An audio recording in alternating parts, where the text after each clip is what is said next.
Bem-vindo ao projeto Técnica Feynman. Estamos estudando a disciplina de inglês. Você vai aprender, nem que seja a última coisa que você faça. Na aula de hoje estudaremos os relative pronouns, que é basicamente o que. O que no inglês, ele poderá ser utilizado para se referir a pessoas ou coisas. Quando utilizamos o que no inglês para se referir a pessoas, nós utilizamos o who e o whom. Perceba, o who, ele tem a equivalência, ele é um sinônimo do that. Você pode usar o that no lugar do who e o who no lugar do that. Quando? Quando ambos forem o sujeito da frase. Para fins de sujeito, você pode, então, fazer essa equivalência. E o whom? O whom não é equivalente ao that. Por quê? Porque o whom refere-se tão somente a pessoas, não a objetos. Por isso, ele não tem equivalência com that. Então, o who e o whom são pronomes relativos, utilizados para referir-se a pessoas. E quais aqueles que nós utilizamos para coisas? Será o which e o that. Perceba, o that, ele é sinônimo, ele pode ser utilizado no lugar do who e do which.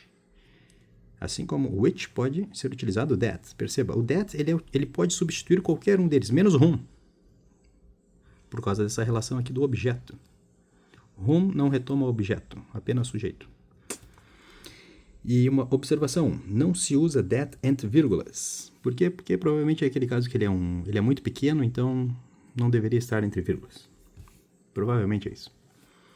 Agora, com relação aos demais, temos o whose. Whose significa cujo. Why significa porquê. Where significa lugar. Você vai utilizar ele para lugar. É onde, basicamente, né? Where é onde. E o when significa quando. É tempo. Então, cada um tem a sua utilização em termos de pronome relativo. O pronome relativo é aquele que retoma alguma coisa, não é mesmo?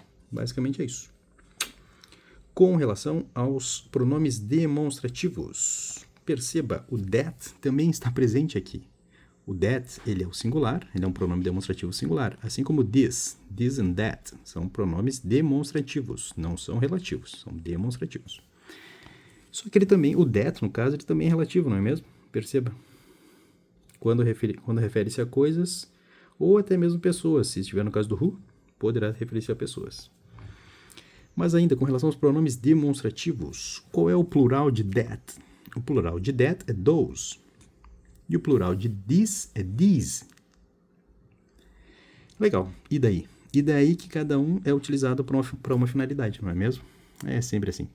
O that e o those você tem que utilizar quando estiver se referindo a aquele, ou seja, alguém que está longe de você. Algo ou alguém que está longe de você. Então, é aquele. E o this and these é o este, é o equivalente no português ao este, é algo que está perto de você. Então ele vai referir-se a algo que está perto. Basicamente é essa a diferença dos pronomes demonstrativos. That e this. Vamos a alguns exemplos agora. That is the girl who talked to me. Perceba, o who está retomando a garota e quem é que falou comigo? Who's the girl? Is the girl, né? Quem falou comigo? A garota. Então, o who, perceba, ele está retomando ambos os lados e ele está sendo utilizado aqui porque existe uma equivalência. Esta é a garota. A garota que falou comigo. Foi a garota que falou comigo. Portanto, aplica-se o who. É possível aplicar o who aqui no caso de um pronome relativo? É como se fosse o que. Como o sujeito é o mesmo dos dois lados, o who está retomando garota e quem está falando é a garota. Simples assim. Agora, no exemplo de baixo. That's the girl who I saw last night. Perceba a diferença. Essa é a garota, aí você vai tentar implementar o who aqui. Por que não funciona? Porque aqui nós temos um outro sujeito. Perceba. Essa é a garota, que seria a qual ou que eu vi noite passada. Então, quem viu fui eu. Não é a garota. Por isso que não é possível utilizar o who nesse exemplo, nessa frase. Percebe? A equivalência do who deve ser tão somente quando for referente ao mesmo sujeito. É a garota que falou. E antes era a garota. Aqui no exemplo de baixo nós temos uma garota e temos eu vi a garota. Então não poderá ser utilizado who aqui. Este é o exemplo com relação à utilização dos pronomes relativos. Por fim, apenas um assunto extra, um bônus, que é com relação às palavras extremas. Palavras extremas devem ser interpretadas ao pé da letra e geralmente estarão erradas quando estiverem nas alternativas, nas questões. Everything, nothing, everybody, nobody, always, never, only, any.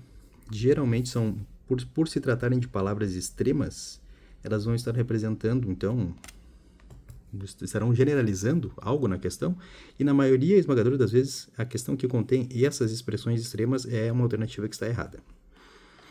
E este foi o estudo dos pronomes relativos e dos pronomes demonstrativos, com exemplos.